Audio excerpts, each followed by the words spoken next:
Hello everyone and welcome to my Bold and Beautiful Today channel. Brooke and Katie ponder Ridge's response to Nick and Hope's reluctance to Steffi's plan. Steffi, Hope, and Carter conclude a meeting at Forrester. Hope is happy to be back at her favorite company. It seems like home again, Carter agrees. Steffi wants to put more money into the fragrance line because she finds Carter's ideas impressive. I believe it's time for Daphne to return from Paris. Carter appears uneasy. Hope believes that adding some other skill could be entertaining. Additionally, Daphne courted Carter, and now they are engaged, so Steffi is confident Daphne will comprehend the significance of the ring. Hope wonders if she will honor it. Carter affirms that she will, pointing out that she is Paris' most well-known nose. Steffi claims that in order to succeed as much as possible, they need her. Hope and Carter later share a kiss in the dressing room. He wants to discuss Steffi's decision to bring Daphne back. Although Hope acknowledges that it wasn't her first priority, it makes sense if they want to release another scent. She disputes having any insecurities about them. She simply has no faith in Daphne. Carter acknowledges that Hope doesn't trust Daphne, but he also notes that Hope does. Hope claims that Daphne's return will act as a continual reminder of her attempts to distance herself from them. He tells her that she shouldn't be concerned. He has serious doubts that Steffi will succeed in her goals. Hope thinks that although Daphne might move for a man, she definitely prefers Paris. Carter reiterates that she shouldn't be concerned. They share a kiss. Daphne is called by Steffi. Steffi calls Daphne in Paris and informs her that the numbers are skyrocketing. Her sample of men's perfume also smells fantastic. She believes they are in for another setback. However, since the creator is located halfway around the world, Steffi questions how they can launch it. You must return to Los Angeles. I need my friend to return. Steffi is informed by Daphne that the perfume, not the maker, is what sells. Steffi makes an argument. She is reminded by Daphne of the reason she departed Los Angeles. They're engaged, I heard. They are, Steffi adds. This is business, she is not attempting to cause her discomfort. Daphne, you must be present. Return to Los Angeles. Daphne apologizes. She is unable to be there at this time. I can't keep Carter from my mind. After disconnecting, Daphne frowns reflectively as she reminisces about Carter. Ridge makes a noise. When they get to the Forrester mansion, Taylor asks Ridge if he wants to discuss because she can see he's thinking about something. Last night, he was withdrawn. Nothing escapes Dr. Taylor Hayes, Ridge grunts. He maintains that it is unimportant. Brooke and a man from your past, were together when I entered. The most beloved sailor is back in town. According to Taylor, Ridge didn't seem overly thrilled to see Nick. How does it make you feel to see him with Brooke, she says. Taylor reiterates that seeing his half-brother with Brooke wasn't easy for him. According to Ridge, he is a tool. I simply don't like the man. I won't. Brooke is free to choose whether or not to spend time with him. After discussing the unpleasant past, Ridge declares his hatred for Nick. Brooke has nothing to do with it. He finds it bothersome that both Nick and Bill are egomaniacs. Even though it's not what he wants, Taylor reminds him that Brooke has the right to see Nick. Ridge finds it annoying when she implies that Nick and Brooke may be together. He'll never be fond of the man. All right? Are we doing okay? They give each other hugs. Brooke gives her sister an update. Katie inquires about Brooke's well-being in the design office. She is aware that her thoughts are elsewhere. Unless she's thinking of something else, she assumes she's thinking of Ridge. According to Brooke, a blast from her past upended her life yesterday. An unexpected guest. Nick Morone. Nick was back in town, but Katie was unaware of it. According to Brooke, he just arrived. Katie assumes that he is aware of Ridge and Taylor. Katie comments that it must be pleasant to be sought and that he appeared with Brooke after becoming unmarried. Brooke acknowledges that a kiss occurred after he activated the charm. Katie is thrilled with his transformation from sailor to shipping tycoon. He told her she deserved better than Ridge, according to Brooke. "You do," replies Katie. "What are your thoughts about that?" Brooke thinks she is worthy of better. Ridge must realize that he must treat her more kindly. "I asked him to get in touch with me again." Katie believes that Nick's return may have come at the ideal moment. Given his response, Brooke questions whether Ridge will be pushed. When Katie finds out that he interrupted them, she inquires, "Do you think he was jealous?" According to Brooke, he advised her to avoid him. "How is that fair?" says Hope. "He seems protective to Brooke." "Or maybe he's jealous," Katie replies. At Forrester Creations, the air remained thick with unspoken tension as Hope Logan stood just outside the executive conference room, arms crossed and brow furrowed, her eyes lingering on the sleek glass doors behind which Steffi Forrester was finalizing a call with their Parisian fragrance savant, Daphne. Hope's mind swirled with frustration. How could Steffi, her so-called co-leader, entertain the idea of bringing Daphne back into the mix, knowing full well the emotional landmines it would scatter around Carter and herself? It wasn't just business, Steffi knew that. The boardroom had barely cooled from their earlier conversation before Steffi was on the phone, inviting back the very woman who once tried to dismantle Hope's relationship. Hope knew she wasn't just imagining the possessive gleam in Daphne's eyes during those final days in LA before she fled to Paris with a trail of perfume samples and shattered implications. Steffi's tone had been all professionalism during the call, but Hope heard the subtle undertone. This wasn't just about launching a new fragrance, this was about Steffi staking a claim on what Forrester would look like going forward. Hope pressed her fingertips against her temples, trying to push back the incoming headache, and Carter appeared beside her as if summoned by her discontent. He placed a hand gently on the small of her back and murmured something comforting, but Hope's thoughts were elsewhere. She didn't doubt Carter's devotion, he had proven it more than once, but love didn't insulate them from discomfort, especially not when the woman who once made a play for him was being summoned back into their daily lives like a lingering storm cloud. Inside the room, Steffi ended her call with a confident smile, unaware, or perhaps entirely aware, of the storm brewing just outside. "Daphne's not committing yet," she announced as she exited. "But she's thinking about it." "That's a start." Hope lifted her chin slightly. "Maybe she should just stay in Paris. Seems like things are working just fine without her." Steffi cocked an eyebrow. "You said yourself we need the best." "She is the best. Why compromise the launch just because of personal history?" Carter intervened, his voice measured.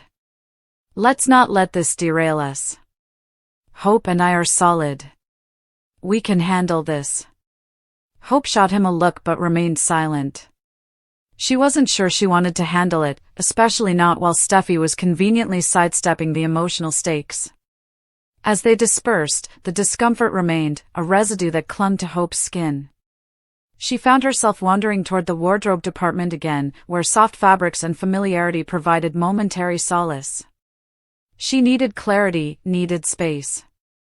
Carter followed shortly, his presence comforting but not enough to erase her unease.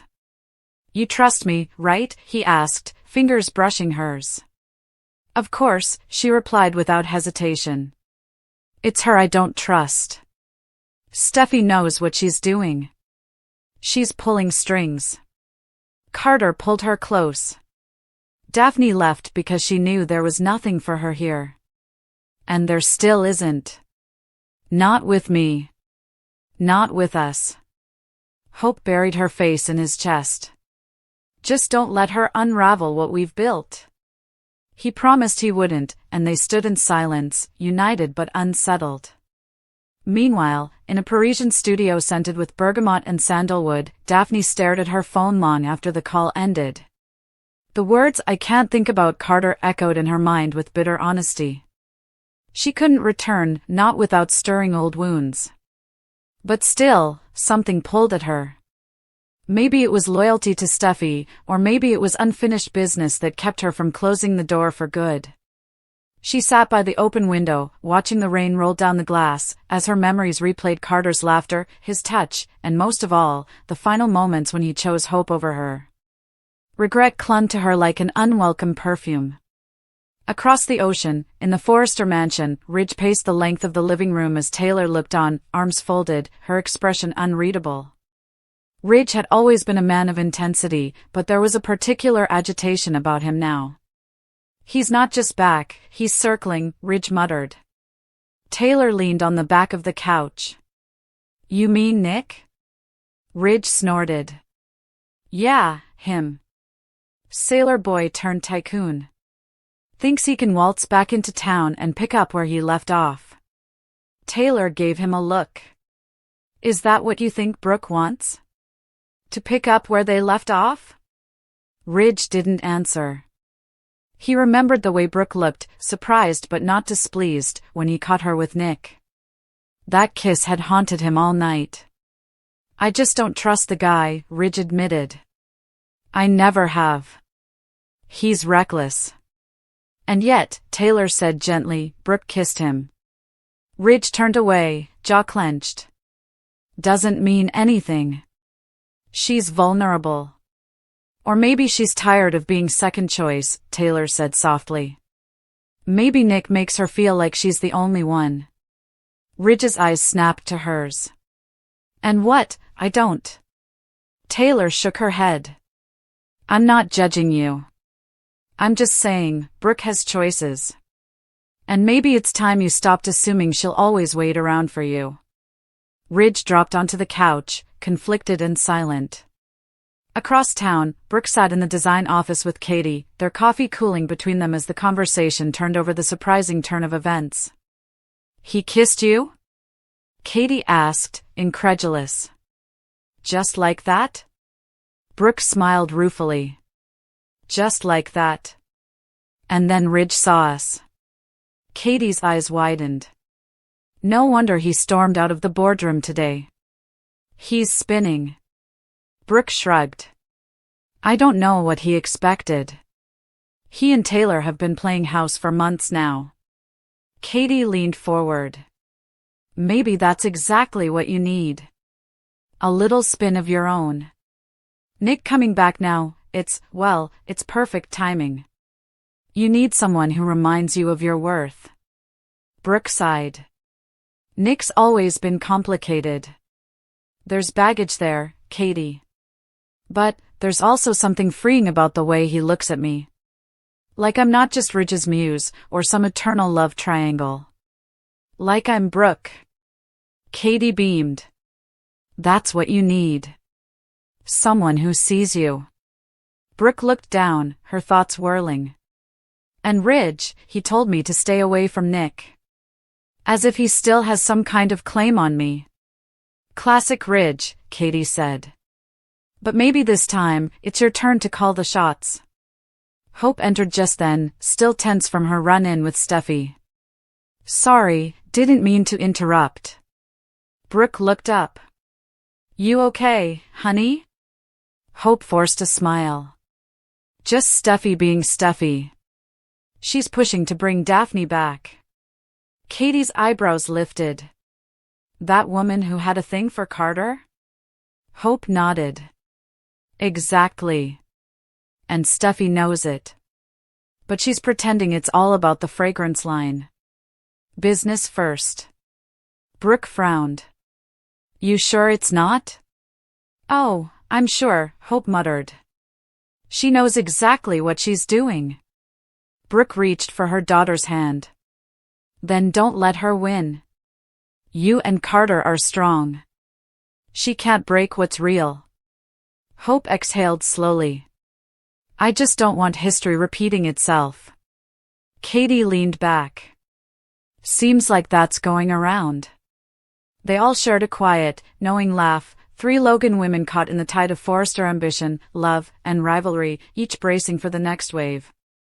At that moment, somewhere between Paris and Los Angeles, Daphne closed her sketchbook and opened her inbox, where an email from Steffi blinked at her with a subject line that simply read, "Let's make magic again."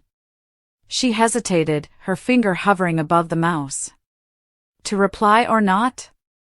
The scent of opportunity, of Carter, lingered in the air like the last note of a forgotten perfume, and with it, a decision that would alter the path of more than one woman's heart.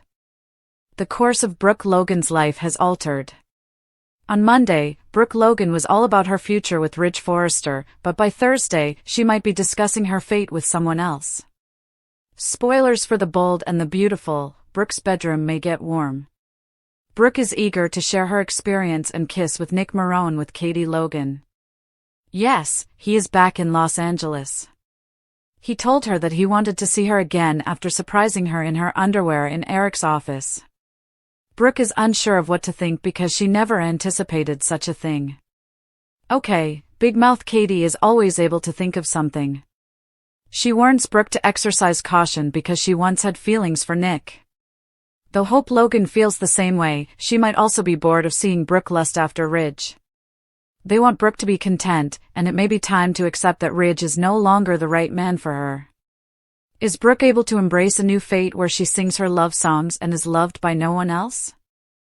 Who wouldn't? Paradise Trouble?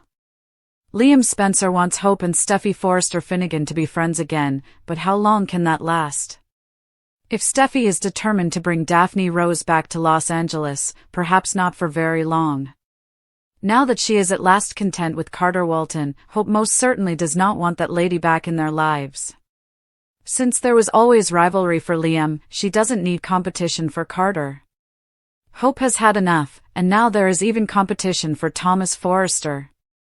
Will Hope and Steffi's truce be broken by Daphne? She may choose to stand up for her boyfriend, who was never truly her man in the first place, since she is in love with Carter. And what actually transpired in Carter's flat the night Daphne consoled him? Brooke Logan's destiny has always been Ridge Forrester. At least, that's what she told herself for most of her adult life, through marriages, annulments, stolen kisses, misunderstandings, betrayals, and grand romantic gestures under the stars. Ridge was her destiny. The word itself became synonymous with her love life, a guiding beacon through the chaos of Los Angeles high society and the ever-twisting saga of Forrester family drama. For decades, she anchored herself to the belief that Ridge was her true north, the man she was always meant to be with, no matter how often they fell apart. But something shifted. Something deep. And now, for perhaps the first time since she was a young chemist stumbling into fashion's most elite dynasty, Brooke Logan is standing at a crossroads she never expected. She is no longer convinced her future lies with Ridge. And the reason? A man from her past, Nick Marone, has re-entered her life with a fire that threatens to rewrite everything she once believed about love, loyalty, and what it means to truly be desired. It all started innocently enough.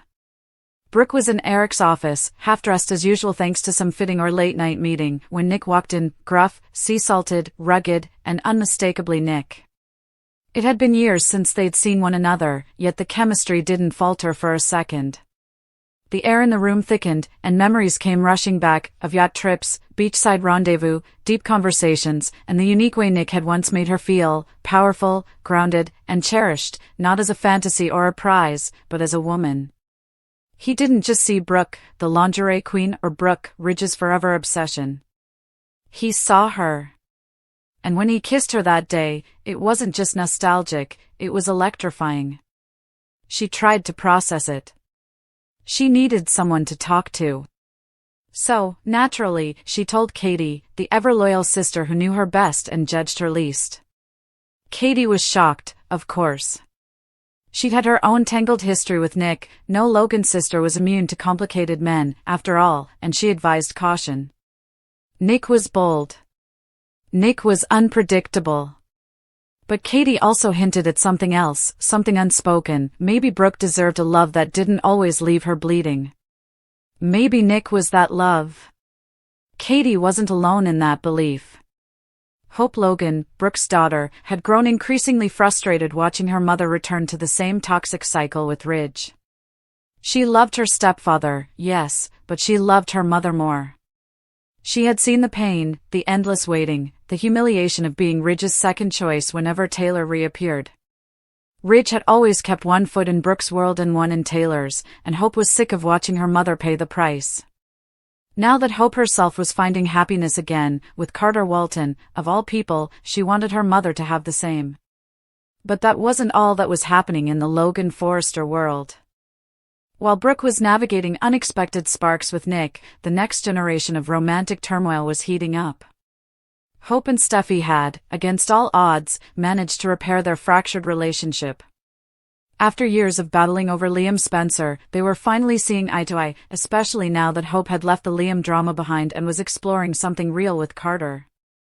But that peace was fragile, and its foundation was already cracking under the pressure of an old threat, Daphne Rose. The name alone made Hope's stomach churn.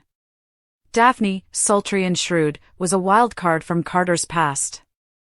She had once tried to stake her claim on him, and though Carter had always kept her at arm's length, the emotional tension between them had never fully evaporated. Now, rumors were swirling that Steffi wanted to bring Daphne back to LA, ostensibly for a Forrester International collaboration, but Hope wasn't buying it. She knew what that meant. Steffi, for all her recent good behavior, still had a taste for chaos. And Daphne? Daphne was dangerous. She was the kind of woman who didn't mind setting fire to a fragile truce if it meant winning a man, or taking one away from her rival. Hope couldn't help but wonder, was Daphne returning for business, or for Carter? And if so, what did that mean for her own blossoming romance? That night in Carter's apartment, when Daphne had comforted him during a particularly vulnerable time, was never fully explained. Hope had always sensed there was more to the story. Carter swore nothing happened. Daphne claimed she'd simply been a shoulder to cry on. But Hope had seen the glint in Daphne's eyes, the smirk that said, "I got closer to your man than you'll ever know." Was it true? Did Carter cross a line? And more importantly, if he didn't then, would he now? As Hope wrestled with these doubts, she also found herself reluctantly pulled back into her mother's drama. Brooke had always leaned on her children in times of emotional chaos, and this was no different. Hope watched her mother light up when talking about Nick. There was a softness in her tone, a girlish spark that Ridge hadn't ignited in years. Could this really be the start of something new for Brooke? A destiny unchained from the past? Could Nick, the reformed bad boy of the Marone clan, be the one to finally give her mother peace? Or was this just another detour on the long, winding road back to Ridge? Ridge himself remained blissfully, or perhaps willfully, ignorant of the storm brewing. He was focused on the business, on Taylor's latest humanitarian cause, and on playing the noble patriarch. But Ridge had a sixth sense when it came to Brooke. He always knew when she was slipping away. And when he heard whispers of Nick's return, he stiffened. Ridge had never liked Nick. The man was a threat, not just because of his past with Brooke, but because he represented a version of manhood that Ridge could never compete with. Nick was earthy, unapologetic, and emotionally present in a way Ridge simply wasn't. He had no high-minded speeches or artistic flair. He just showed up. And Brooke had always been drawn to that. The real question now was, would she choose it? Could she walk away from a decades-long fantasy and into the arms of a man who wasn't her destiny, but might be her salvation? As these questions swirled in Brooke's mind, her bedroom became a battlefield of emotions. She found herself dreaming of Nick, of laughter on a boat, of shared wine and unspoken glances. Yet she also felt the familiar pull of Ridge, the comfort of his voice, the way their lives had been intertwined for so long it was hard to tell where one ended and the other began. Could she really break free? Could she allow herself to be loved without the drama, without the constant tug-of-war? And what of her legacy? Brooke Logan was, after all, more than just a woman. She was an icon, a matriarch, a symbol of romance and reinvention. If she chose Nick, would it feel like settling? Or would it feel like finally choosing herself? Meanwhile, Daphne's potential return had already begun to destabilize the tenuous peace in the Forrester Logan world. Steffi insisted it was strictly professional. Hope wasn't buying it. She confronted Steffi in the Forrester design room, voices rising, accusations flying. "You know what you're doing," Hope hissed. "You want to sabotage me. You can't stand seeing me happy." Steffi shot back, "Not everything's about you, Hope. Maybe I just want what's best for the company. Or maybe you want Carter to look twice at Daphne and forget what we have." The tension was palpable. And Carter, caught in the middle, didn't help. He assured Hope that she was the only woman he wanted, but his eyes lingered too long on a photo from that fateful night with Daphne, tucked inside his desk drawer. The past was never dead in this world. It simply waited for a cue to return. And Brooke, now fully immersed in the whirlwind of her own decision, watched all of this unfold with a heavy heart. She saw in her daughter the same pattern she had repeated for years, clinging to men who couldn't choose, getting entangled in rivalries that never ended, losing pieces of herself to relationships that only left scars. Maybe it was time to break the cycle. Maybe Brooke Logan's destiny wasn't Ridge. Maybe it never was. Maybe it was the idea of destiny itself that had held her captive.